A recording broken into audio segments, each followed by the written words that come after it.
welcome to This Week I'm Learning, the podcast where the topics are lightly researched and the hosts spend way too much time gaming. Or so we're told. This is episode 27, recorded on December 12th, 2020. I'm your host, Brandon Vader. You may also know me as Dracanis. Down below me, Mr. Stratman, Cody Stratman, also known as Psychonitrous, or on certain games, Zito Valdair. To that direction, Charlie Stifler, also known as Mjolnir on everything, and it's spelled incorrectly. And down to that direction. Come on.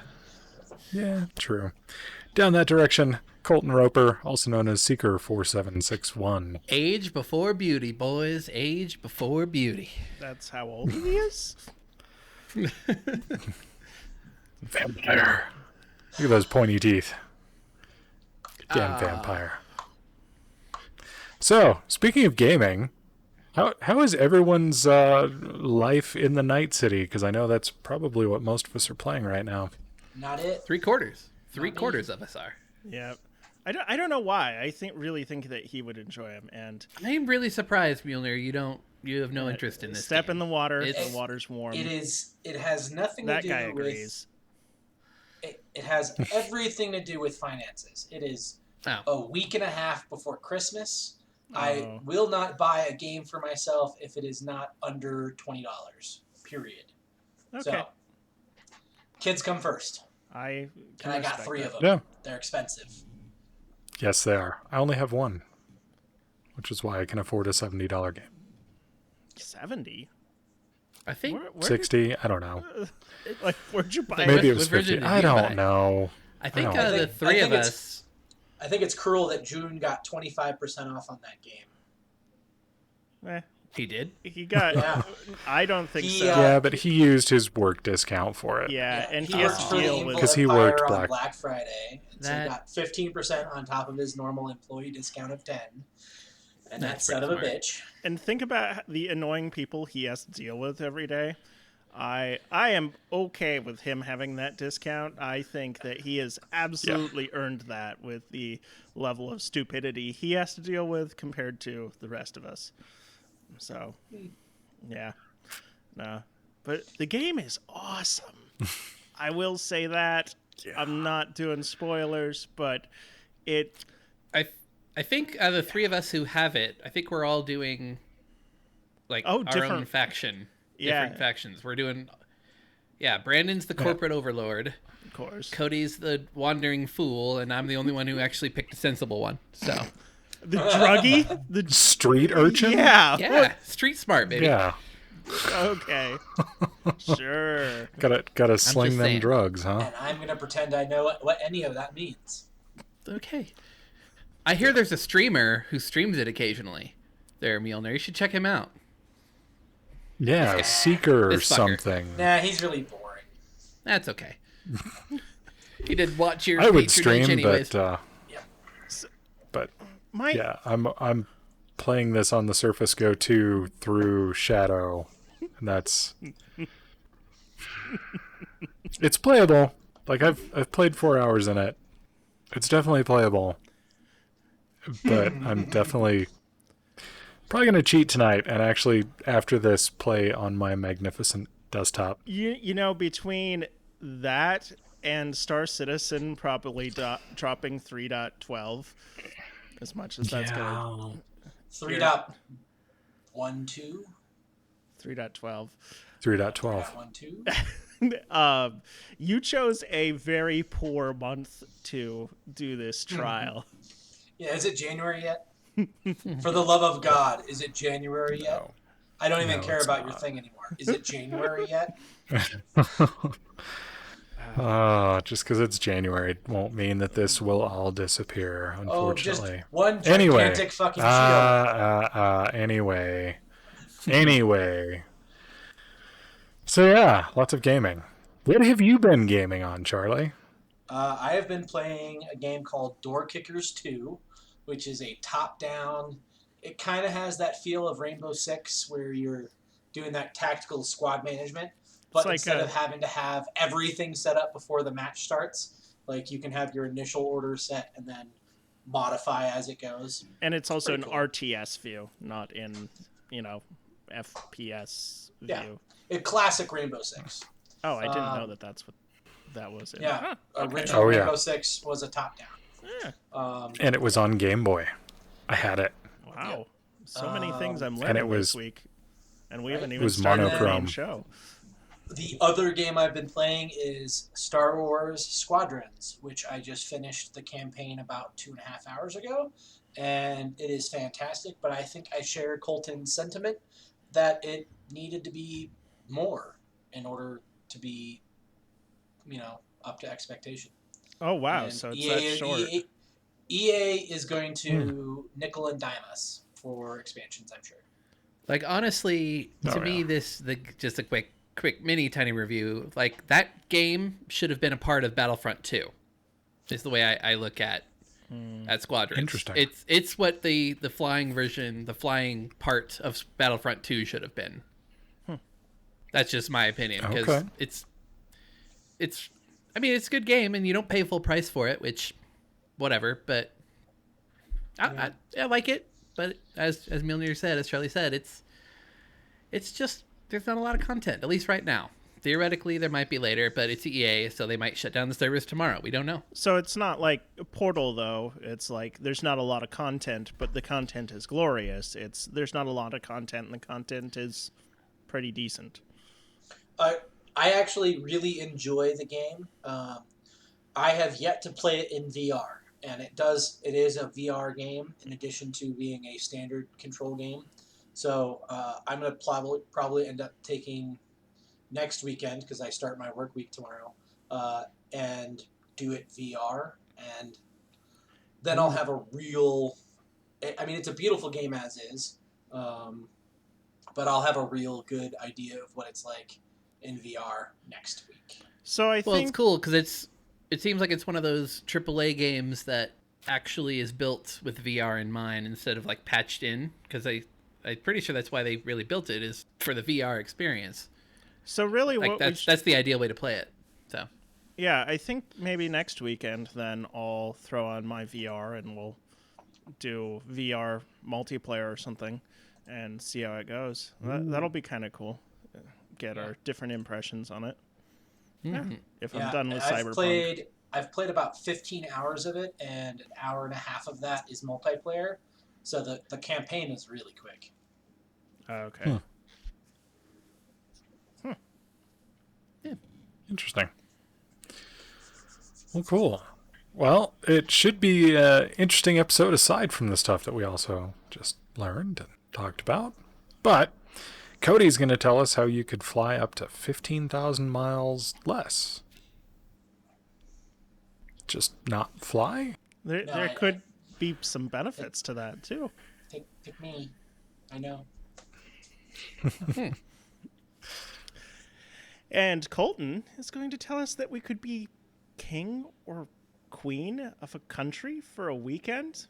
I have a few strange guesses. Or a prince or what princess. That could be. Oh, that threw me off. Who knows? Okay. Aha. Well, who knows? Okay. Sounds like Interesting. fun. And Charlie's going to tell us about the lowest spot on Earth that is just so dry that it hasn't rained in over 2 million years. And despite what you think, it is not where Colton currently is. As I said earlier in our pre-stuff, it did rain for like the first time this year. So it's only been 8 months since we haven't gotten rain here. We're fine. Jeez. And then Brandon is going to tell us about the biocopter that smells what you did. Dirty. Not sure how I feel about that. Things that make you go, ugh. Are we using weird-ass methane-powered engine or something? It gets worse. Powered by cows? Are we using technology in the worst possible way in this?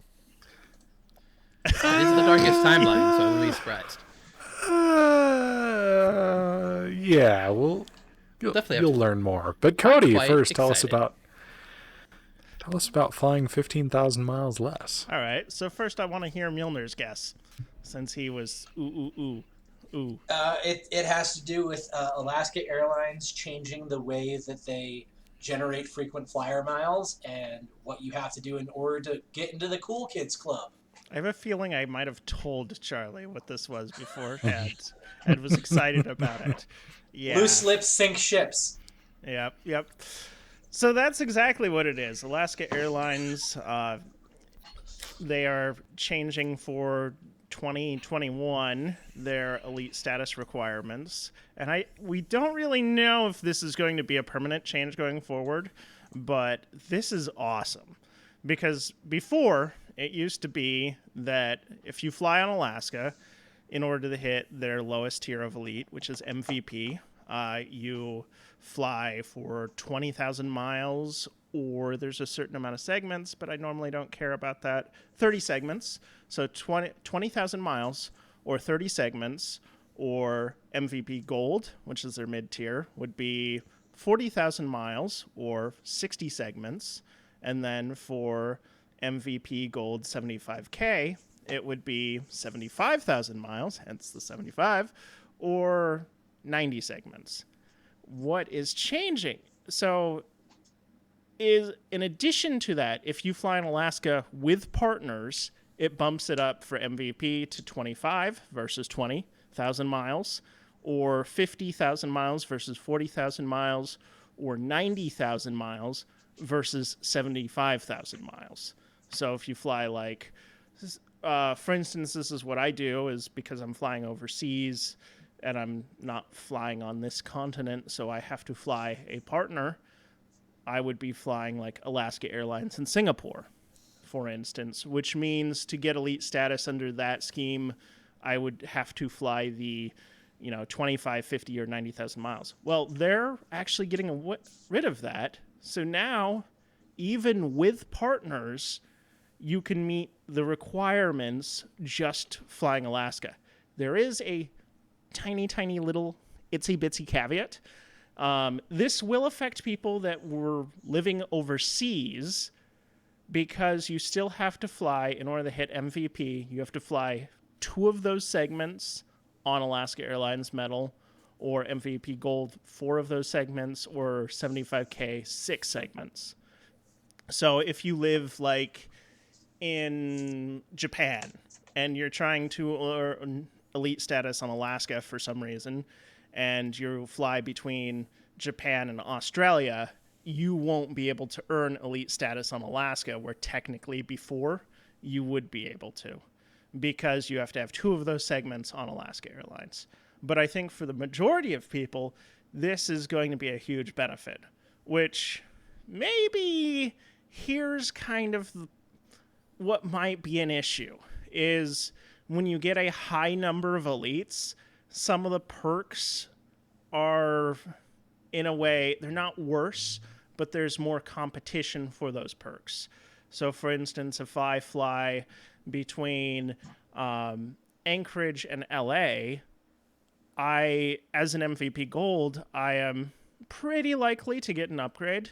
But if I fly from Anchorage to Seattle, just due to the amount of elites in Seattle and in Alaska, I am probably not going to get upgraded to first class on that flight for free. I might, but the likelihood is a lot less. Gasp. I know. Poor me. An audacity. Yeah.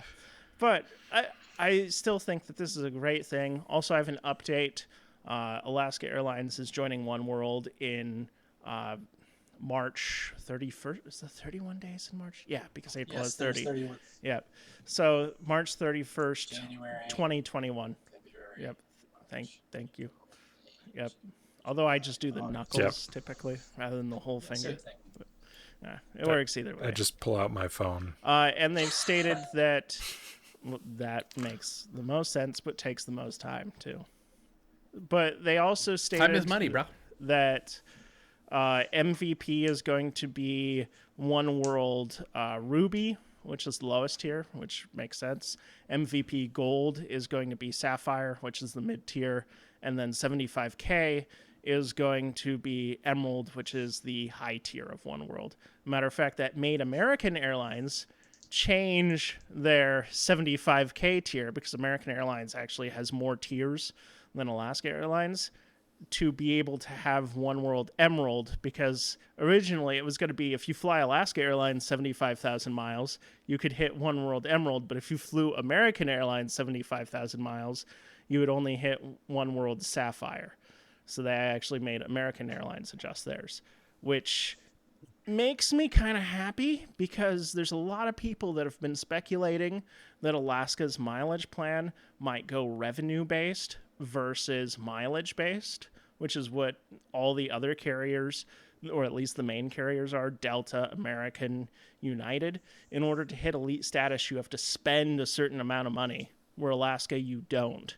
So since Alaska's actions actually modified Americans' actions, I have more hope that Alaska Airlines will maintain their mileage-based elite status. So why is that a bad thing for the consumer, or a good thing? I'm actually curious. A revenue-based version for elite status. So yeah, why is that a bad thing? It means that in order to hit that elite status, you have to spend a certain amount of money, and usually the airlines say that amount, like if I buy a ticket for $1,000, well, I'm not necessarily going to get $1,000 towards that elite status, because 100 of those dollars is taxes. So sometimes the airlines, it depends on the airline too, but I've been reading that some of them have it so it's not the full amount. So, and they call them EQDs depending on the alliance and stuff. Whereas with Alaska, I could just find really cheap tickets that go far and use that to make status, rather than spending a certain amount of money. A matter of fact, the crazy Costa Rica trip. Yeah. So when I flew I got, my aunt and uncle actually had some tickets on Alaska that they couldn't use. So they just transferred them to me. And basically I was looking for the furthest distance that I could go on the least amount of money, to use there. And so I went to Costa Rica for 3 days, which actually turned into 4 because we couldn't make our flight in LA, because somebody at the airport when we were in San Jose taxiing, San Jose, Costa Rica, not California. Don't rent your car at the wrong airport. SJC is not SJO. Just be careful about that. The Costa Rican Hertz... It's quite an Uber ride. Yeah, the Costa Rican Hertz dealership guy said that like every day somebody makes that mistake and rents the car at the wrong airport. But somebody, while we were taxiing, somebody went to the bathroom, and so we had to stop and not depart because you can't take off with somebody in the bathroom. So yeah, we missed our connection in LA because of that. But Alaska did the right thing. They put us up for the night. They fed us. Love when you miss a flight, a connection or something, because as long as it's obviously the airline's fault. The couple times that's ever happened to me, I always get put up in a nice hotel, get to relax. Yeah, it's super, like, it's life, It's fun dealing with those circumstances that you're put in that are not of the norm. I mean, some business professionals that have to be somewhere at a very specific time or all hell breaks loose may disagree with me, but it's what life is about. Living, not existing. So, yeah. Incorrect. Life is about working until you die. Same old, salt mines. Hot take. That's a hot take. Hot take. Speaking of which, I believe our fisherman might be drowning. I haven't seen him in a while. That's a good he's point. He's that disturbance middle of your screen on the right hand side. Oh right. Yeah. That's the guy. Oh. Yeah. Oh. He might be drowning. I'd make a poor weatherman. Yep.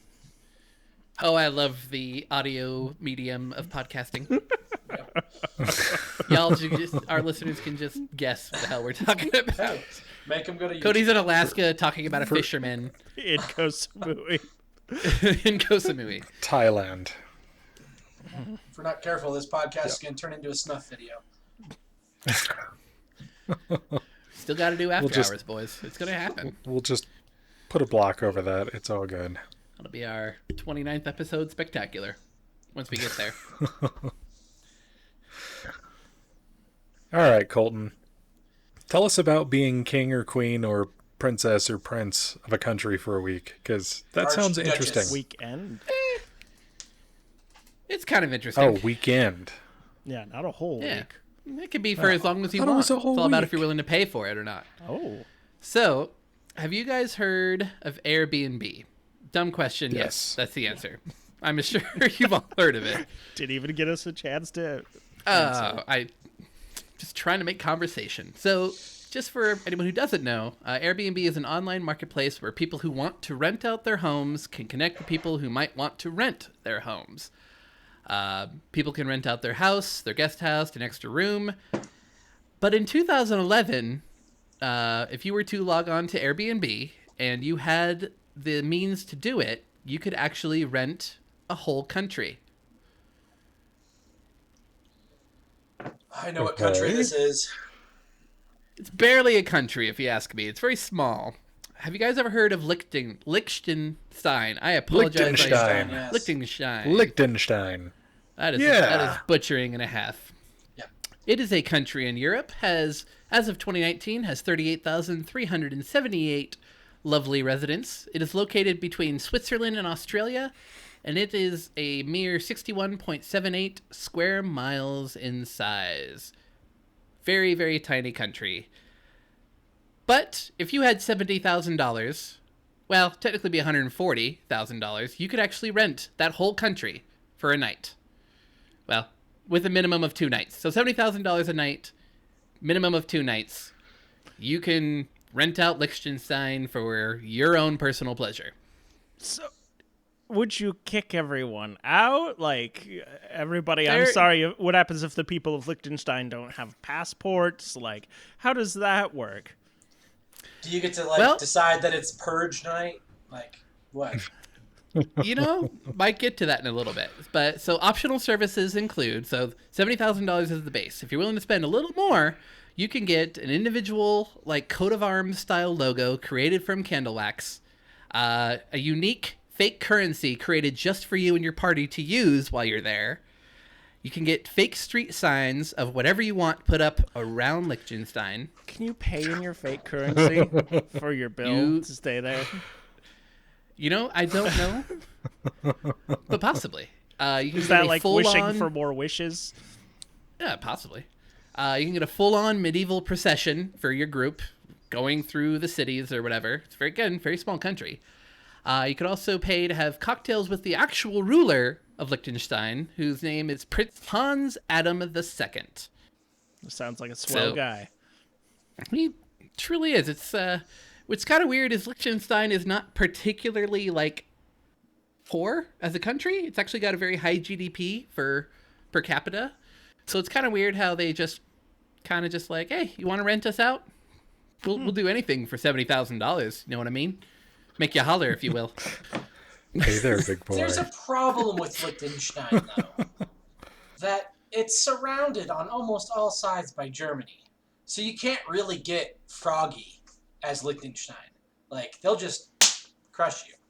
Well, it's weird. Something I found out is you can't smoke in the entire country of Liechtenstein. You are not allowed. Illegal. Yay, the fisherman. The fisherman is alive. The fisherman is alive. Yay, he didn't just go out coming out of the water like a follower of the drowned god, I guess. I was gonna say, or maybe we have a weekend at Bernie's kind of situation going on there. He is kind of moving slow. So, you guys kind of had interesting ideas to what to do with a country if you were to rent it out. Unfortunately, no one ever actually took up the offer, but not for reasons that you might expect. Technically, the country turned down most of the offers due to a lot of the offers being of the more despotic in nature. So, Charlie's suggestion of the purge, apparently a lot of people who like have the means and the desire to rent out a whole goddamn country might not be doing it for the best positive reasons. What, are you telling me that rich people are not inherently good? I'm shocked. I'm going to say the type of person who wants to rent out a country is not necessarily the best type of person. But there was one famous person who actually tried, Snoop Dogg, actually tried to rent out the country as a backdrop for a music video. But unfortunately, he did not give the country enough time to actually like set it up for him, because apparently he had a whole bunch of crazy things. So unfortunately, they had to turn him down. So I would argue Snoop Dogg probably wasn't doing it for nefarious purposes. I'm also pretty sure that Snoop Dogg was not aware of the no smoking policy, because I don't think that would have flown, as it were. I got a feeling like if you paid enough money, they'd probably let it go for a night or two. I don't know. You could make that a new law, for as long as you're technically. Yeah. It's so kind of interesting the little thing. The first Snoop Dizzle law. The Snoop Dizzle will smoke. Everybody's topless law. Yeah, there's a lot of interesting. It would be a better country if Snoop Dogg was in charge. I'm just saying, especially one that small. Snoop Dogg 2024. Those 38,000 people would just be. That'd be a hot box country, the whole goddamn thing. So it would be Snoop Dogg and Martha Stewart as his VP. Those two are tight as shit. It's kind of hilarious. That is very true. Seriously? Yeah, I've heard that too. They have Snoop a TV Dogg, show together, and they are best of friends. I think Snoop Dogg actually went on the show to make cookies or something like that. I think No, Martha Stewart and Snoop Dogg have their own TV show together. Oh, I didn't know that. Yes. Huh. What? Yes. And it's funny. Only one of those two people have actually been to prison. and it's not Snoop Dogg, so that's kind of funny. Turns out Martha Stewart, the baddest bitch in the land. Anyways, that's what I learned this week. Yes, Martha and Snoop's potluck dinner party. 2 seasons. 2 seasons. 2 seasons? Damn. And it's still going. It's not been canceled. I might have to find an episode of that. That might actually be kind of interesting. To be Fox that would cancel that. Yeah. MTV.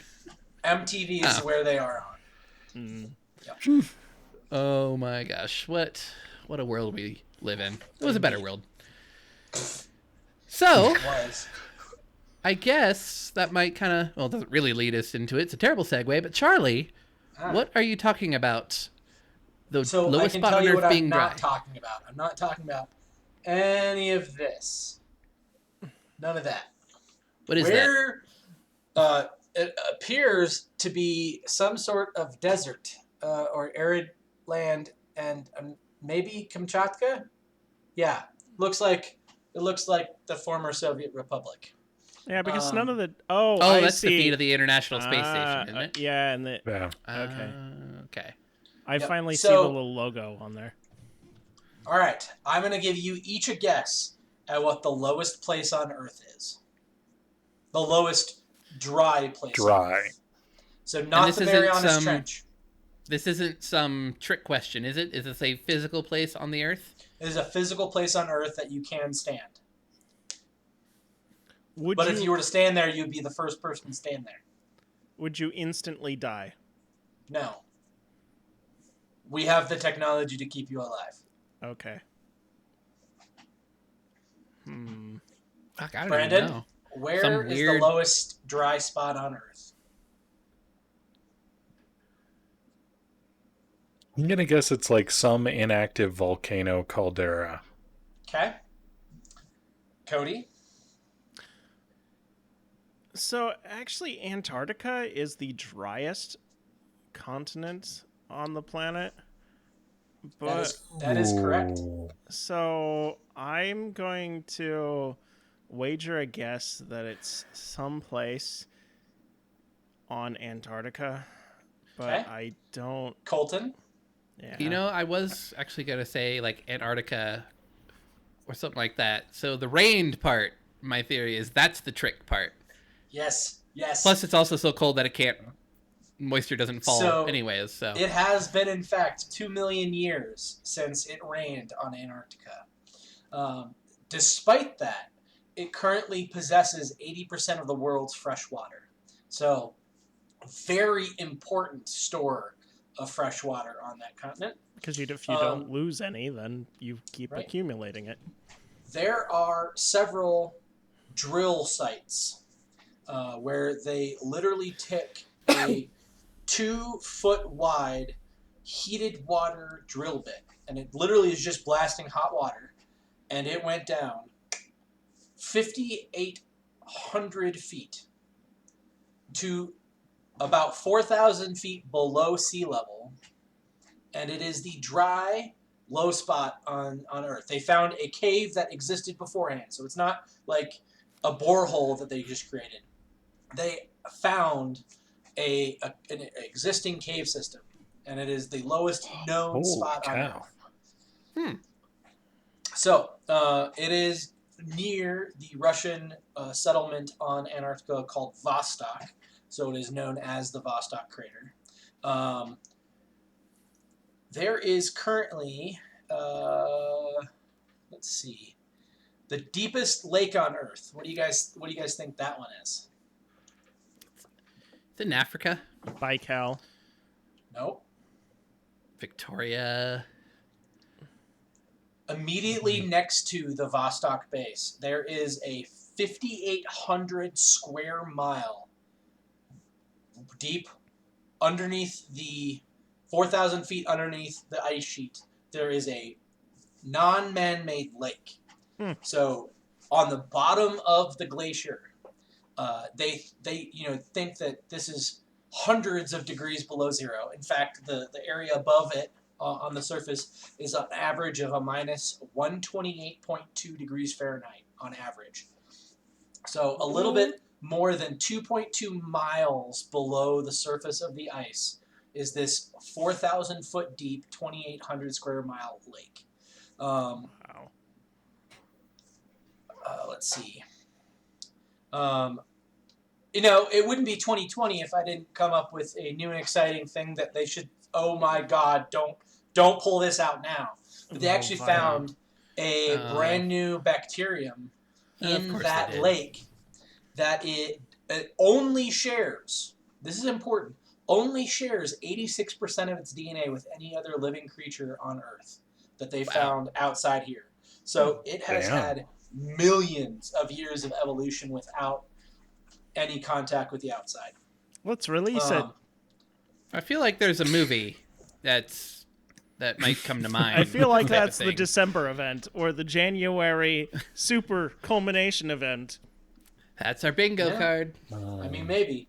But they have found a total of 3,500 species of organism in that lake.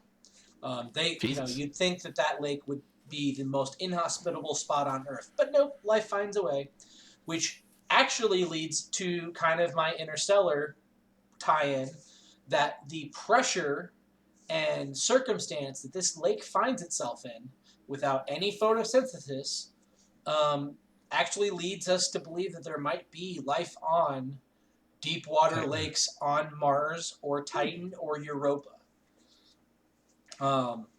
Mars and Europa being the most likely because Titan is methane based. And that's a little difficult. Little difficult to really cultivate those life forms, I think. There is the Bentley Depression is 8,215 feet below sea level. That is the single point that is the lowest on Earth. Vostok is the second deepest point on Earth. They used a 2-foot wide water drill, drilled for 63 hours, and went down 7,060 feet. Now, have you guys heard about wormwood? And I'm not talking about vermouth. Wormwood. So okay, thing. That's not the priest's name on Trigun, because that's wolfwood. Correct. Wormwood is the name of a 3,700 square mile hole in Antarctica. It was created by a 2017 cyclone. The continent suffered 52-foot waves, 72-mile-an-hour winds, and it brought warm air with it in the cyclone. So it actually created this hole in the center of the lower ice sheet. Scientists estimate that it will grow to be an estimated 37,000 square miles, the same size as Ireland. The Roche Glacier, on the other hand, which is kind of on the other side, is protected by a mountain range. But if for some reason level 12 of Jumanji really goes off the hook and the Ross Glacier melts, it would account for a 38-foot rise in sea level just by itself. So, there's your good news for the day. Still there, right? Yeah, it's there for now. We'll see. Is it? See, I was, before you told about that potential doomsday event, I was thinking of like Ross from Friends. Well, that's equally terrible. And don't let my wife... Don't worry, my wife does not watch the podcast, but I have the entire Friends set in Lego over there. She is constantly watching Friends. They made it a Lego set? Well, yeah, like yeah, the central, it's all the Friends. Central Perk, didn't they? Oh, come on. It's Friends. It deserves that. Everything has its own Lego set now. Oh Yep. my god. Oh, that's brilliant. Wow. Okay. Huh. That's cool. I mean, there's worse things, I guess. So is the Bentley Depression named after some random millennial that got upset and because he couldn't have a Bentley and cried? And then No, it was named after some rich asshole that decided Snowflakes. he wanted to go discover the South Pole. Some motherfucker, whoever that might be. Yep. Bentley, I assume. Bentley. All right, Brandon. A biocopter that smells what you did? Yeah. Summer, perhaps? No. It only has a 4-hour duration, unfortunately. That's a lot longer than the smelt it dealt it rule. See, this isn't similar to like the Robin Williams joke about being like getting in a biofuel car and eating a bean burrito and going from freaking like LA to New York. Yep. On 3 or 4 of those. No, nothing like that. This is a small autonomous drone that uses living biomatter Shit. to sense smell. No. It actually uses a live antenna from a hawk moth. And they... Really? Yeah. Yeah. They anesthetize the moth, take one of the antennae, and then loop it. Yeah. You don't need this. We're gonna use it to smell things with a little quadcopter drone. There's a tick joke in here. What? Oh, like The Tick? Yeah, the It's a tick. show I never actually watched. Oh my god. For the Amazon version. it's pretty good. Brilliantly not brilliant. Yes. Huh. Okay. If you were Did- to did watch It's they- it, so you would bad it's understand. good. Does the moth die? I don't couldn't think we find- I care. read- Yeah, we don't care. At I this read point. 3 articles. I kinda kind of care. I It'd be don't. interesting if So, they could keep it alive. Do you know what the other want it to name for a suffer? hawk moth is? Do you know what the other name for a hawk moth is? Hummingbird moth. Oh, That's the big, yeah, so they're the big ass. Okay. For the real, I was Yeah. thinking like a tiny one, not the No. Like the giant one. size of a hummingbird, Yeah, the and they're mothra taking an size. antenna off it. Like- yeah. interesting. So they Yeah. tie this moth to a drone? No. They They just zip take the tie it. antenna. Oh, okay. They just take the antenna and then stick 2 wires, one into either end of the antenna, and loop it, and it is able to basically change the electronic voltage that runs through it. And so they've only been able to get it with sweet, like, of course, floral fragrances to act with this, But they designed the AI of this little drone to do a surge and seek pattern. So it'll surge forward when the electrical spikes. Otherwise, it'll kind of pivot around, and it's got little sensors on it, so it will move around objects. They actually had to design these little plastic fins off the back of it to create drag as it's moving forward, so that it keeps this front nose sensor pointed to the front, so it knows what way it's pointed. What the fuck are they looking for? Are they trying to find truffles or something? No. This is the really interesting thing. What they want to do with it is they want to be able to locate disaster survivors, locate gas leaks, explosives. They're still working on trying to get the moth antenna to respond to those kind of stimuli. But right now it's just kind of a proof of concept, because the biomatter of the antenna is, I want to say it was something like 10 times more effective and recharges in 1/100th of the time. Like, it responds to stimuli in 1/100th of the time that it takes the mechanical sensors or to actually be able to do it. And you can't readily cut off a bear's nose and mount it to a drone. You know? Or a dog's nose. PETA is going to find you Yeah. people and make you pay. Go get him. Go get him, Spot. But, yeah, I mean, it was just... I mean, it's kind of crazy. It's able to take a measurement 10 times per second with the moth antenna. That's pretty cool. So, yeah. I mean, did you guys ever watch Lex? Oh my god. Oh fuck. Bug bomb searching. We're starting to Odin. live that. Oh no. Yeah. I haven't. I saw this article and I was like, oh my god. This is the start of like the biomatter weirdness that is going to come. I mean, Colton already talked about it in a previous episode, an entirely artificial, I mean, it's not quite a life form, but artificial bioconstruct. Mm-hmm. And now we're merging biomatter with electronics to get it to do things that the electronics alone can't do. It's a little creepy, and it's also more than a little cool. I mean, but the science behind it, I'm sure, is fascinating. Yeah, and I couldn't really find any of the like more in-depth science of like how that modifies the electrical pulse that goes through the antenna. Like that intrigues me. Like, how in the hell does it modify the electrical based thing? Or... How long does the antenna work for? 4 hours. Yep.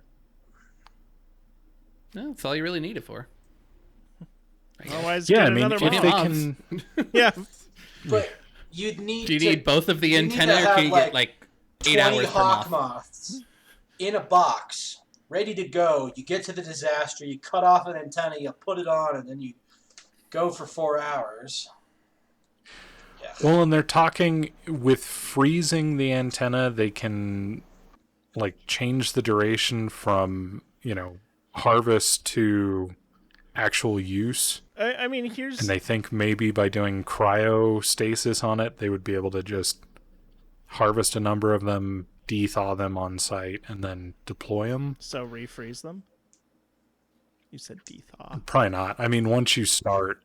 You said de-thaw. Are you going to want to be like, okay, I took this one off, Cody's being putting a this one smartass. on this number drone. Cody's being a smartass because you said de-thaw instead of just thaw. Oh. It's like when my old roommate took meat out of the freezer and he's like, oh yeah, you want I want to de-thaw those. Or de-thaw it. So I put it back in the freezer. And he got really angry at me. Sorry. Was that Steven? No, that was Josh. Remember Josh? Oh, anyway. Josh. I do remember Josh. Before all the users our viewer / listeners, listeners. No, this is intriguing. I mean, here's the thing, though, is drone batteries only last in the best case on those, like, I think there's some of the military ones and stuff that last an hour. But so, right. I mean, 4 hours out of an antenna, if you can reattach the antenna quickly, then it doesn't really matter to an extent. You can replace it looks like battery. Grow your own antennas. I mean, if we can grow cannibalistic meat that may or may not be cannibalistic, we can probably figure out how to grow antennas. So, yeah. 3D print them. There you go. Yeah.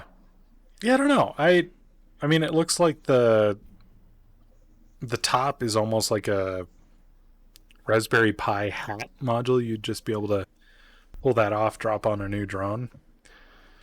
But yeah, I don't know. It's like I said, it's kind of weird. It's really called a smellicopter. Interesting. That is really what its creator calls it. Smellicopter. That's so adorable. Yeah. What's interesting, there was actually a topic that I was thinking about doing this week, but I didn't. But now I'm going to do a little bit because it actually correlates with this.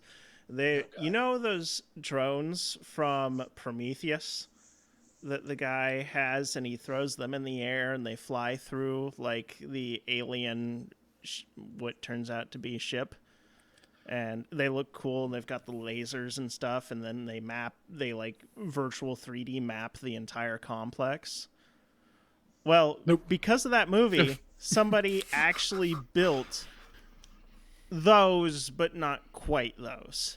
But it was actually because of the movie. So they've got and it's basically for mapping out caves where you can just cut a hole in the cave that's 6 inches in diameter and then insert the drone, and then the drone uses lasers or LiDAR or something to actually map the area around it. Before you go any farther, Cody, what living being part is attached to it? None, but it has to do with drones. So, I mean, they could add the antenna and do a smelloscope thing around it. Yeah, it'd be important to know what it smells like. Gases or anything are in the damn cave. I mean, yeah, it could be important. Huh? Yes. So drone technology, all sorts of crazy stuff. Yeah. Big Brother can't just watch you; they can also smell you now. Unpopular opinion time. Uh-oh. Die Hard is not a Christmas movie. Oh, false. It is. No, because you're running around in a tower at night hiding from Alan Rickman. It's a Harry Potter movie. And I will say that it is actually that Harry Potter is a Die Hard movie because the order of which those movies came out. Nope. So Harry Potter would be, what would it be since we inserted in? It would actually be Die Hard 4? In theory. Fascinating. Related. It's funny, we actually had this conversation at work today. You guys already heard what Captain Kirk's least favorite Christmas decoration is. Oh. The Wreath of Khan. It hurts my head. Yeah. My head already hurts. And we want to thank our guest Charlie. He's never coming back to our show. You have a good life, friend. Don't mind the shepherd's crook that's pulling him off stage right. Oh my gosh. He's merging with Dracanis' stream map. No, he's falling into the interstitial space between our boxes. Or gross. This direction. That might be an interesting podcast, going back to Dracanis' thing one day, like finding different technologies that use living, I don't want to say parts because it sounds very Frankenstein-y, but that's kind of what it is. Biomatter. Components. Use living biomatter. I still don't understand why we don't have like a fireproof like mech suit that can go into fires and rescue people and not, be flammable. Well, I imagine you could have one. It would just give you cancer because asbestos. Everything causes cancer. Anything good. Anything that works. Sure. Cancer. You have cancer now. Probably. Asbestos. What's interesting is they'll probably, if they liver were to develop cancer. something like that, they'll probably use some sort of natural, like some natural base material from an actual creature or an actual plant, and then engineer it so it works the way they need it to. The stuff that lives in all of the like really hot water pools that you think nothing lives in, but they actually live in it. Be interesting. Yeah. Oh yeah, like the black smoker vents down on the bottom of the ocean. Yep. There you go. Just gotta collect some of those. Next biggest gold mine. Guys, get down there. Collect those fish. Get on down whatever. to... I'd had a rather question be for in you, the Charlie. vast emptiness of Just space. kind of go back to your thing I didn't think about. Like, so at the bottom of this cave lake thing, Yeah. so obviously there's these creatures that have not been interacting with the outside world for however many millions of years, but they have to have a heat source, right? The water is not frozen, so obviously there is some sort of heat source. Now, Whether is it's the- a function of the pressure or whether that's it's a what function of it being next to the crust, and maybe the crust in the Antarctic is on top of a volcano. Who knows? Then the Yosemite supervolcano is not the one that's going to kill us. It's the Antarctica one. It'd be great. Or they were Yeah, talking about and it won't the kill us Alaska because of one, the- too.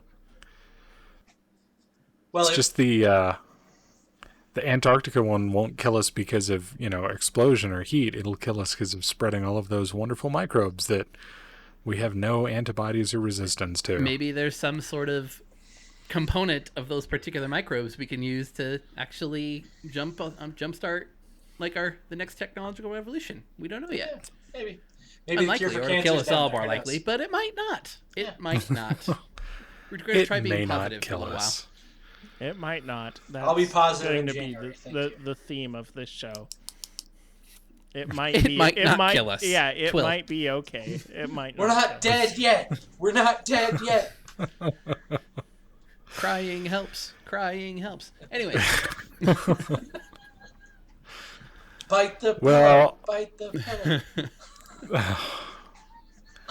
I think that wraps up this particular TWIL, unless anyone else has anything else to say. good thing to end on, I No, suppose. no takers. please, someone say something. Well, Seeker, where can we find you and your wonderful Cyberpunk 2077 content? Well, you can find me on Twitch, Facebook Gaming, YouTube, sure a few other places. Under OnlyFans. Seeker4761, I will be streaming Cyberpunk 2077. I realized too late that I probably should have... I don't know if I'm going to get in trouble for some of the content that's in Cyberpunk 2077. And I streamed it live, so I guess we'll have to find So out. I've heard from somebody else that as long as you don't only stream that, like if it's incidental, It's that artistic. it seems to be okay. But if it's It's artistic. Yeah. Flopping around. mean, Anyways, It definitely surprised the hell out of me because my kiddo was sitting behind me Just right there. watching character creation. And it's like, oh, genitals, and I clicked and it showed the genitals. it's like, It's oh, like, oh, I guess I should have expected that. what a and modern he starts, game. But in a non-perverted, well, not that there's nothing wrong with that. In a non-sexual way, I'm also a contributor to the techpirate.net. Or it could be sexual. We don't know yet. yeah, you know? I We're did say trying to that he feel out streams what on this website needs to OnlyFans. be. So there we go. Yeah, follow my OnlyFans, Seeker4761. Yeah. Wow. Anybody follow me, please. They're gonna put me out in the street. Cody, where can we find you? You can find me on YouTube. Apparently not making more videos, but I'll try at some point. That's all I'm going to agree to right now. And one of the reasons is because I've been playing said Cyberpunk 2077. The writing is outstanding, and I think that the game will get faster paced as you play it, is what I speculate. So, yep, that's where you can find me. Charlie, where can we find you? Here every week, and YouTube, and Facebook, and Steam, and that's about it. Yeah, hopefully going to be contributing to the techpirate.net by the end of the month. Still got to do that VR comparison. Who knows, it might turn into a secondary game review of or not Rogue Squadron, but Star Wars Squadrons. So, yeah. Cool. Red Charlie standing by. Vanguard 5, thank you very much. Red Charlie. And I'm Brandon. You can find me at thetechpirate.net, on YouTube as The Tech Pirate, and at Twitter at TTP_net. Yes. Or just search for The Tech Pirate. When are you going to post something to that there, Brandon? I did. Did you? Earlier in the week.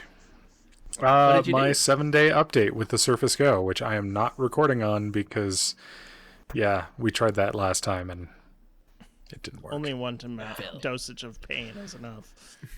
Yeah. Yeah. But I think the new update for Shadow fixed the microphone issue. Oh, cool. I haven't really played with it much. I was too focused on Cyberpunk. Yeah, it's definitely a good video. So yeah, definitely check it out, guys. Check out Brandon's content. It's hella good content. Yeah, and I'm still working on getting better B-roll and such. I had good B-roll, just not enough of it this time. Next time I'll get better.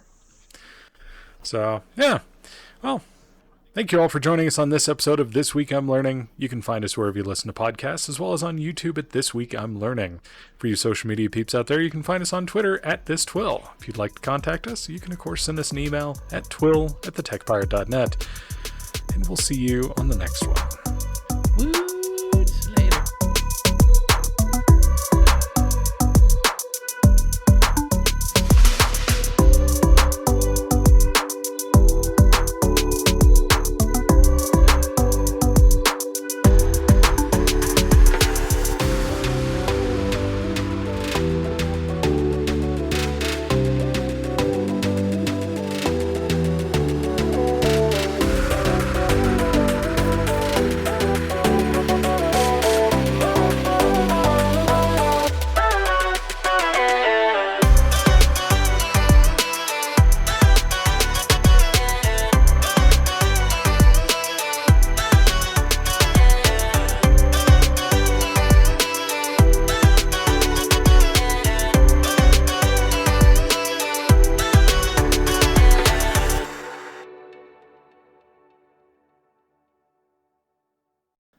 So, Colton, the thing about the cats, you want to explain that? Oh my god. Why should I have to explain that? That was a private conversation that you guys listened to. You forgot to fucking mute yourself on. But it sounded Okay. No, just because I don't think it was no. It's intriguing to me. It was just a post I saw. We're cat people, the girlfriend and I. We tolerate dogs. That's all I'm going to say. For shame. We tolerate them. They don't get beaten. They get pets occasionally, so they're fine. They're not outnumbered 3-1, Colton. Yeah. So I saw something on the interwebs, probably like Irmgr or Reddit or something, about the theory that a cat, again, not true, but a cat will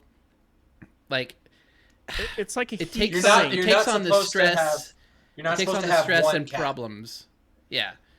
It's dangerous for a cat to be alone in a household of multiple people because supposedly they take on the stress of that household.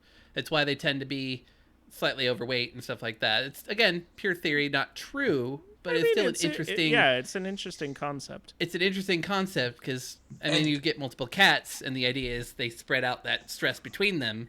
Like a bigger which obviously falls apart because they're solitary creatures. I want you to know, Colton, that while we were listening to you, Cody had the idea. What happens if you just had one cat and like 10 super stressed people? Does the cat turn into a bomb? Can you throw it at an intruder and it would explode? Yeah, as soon as a home invader comes to the house, you just go, the cat! Boom. And people say dogs are the best home defense animal. Just get a stressed out cat.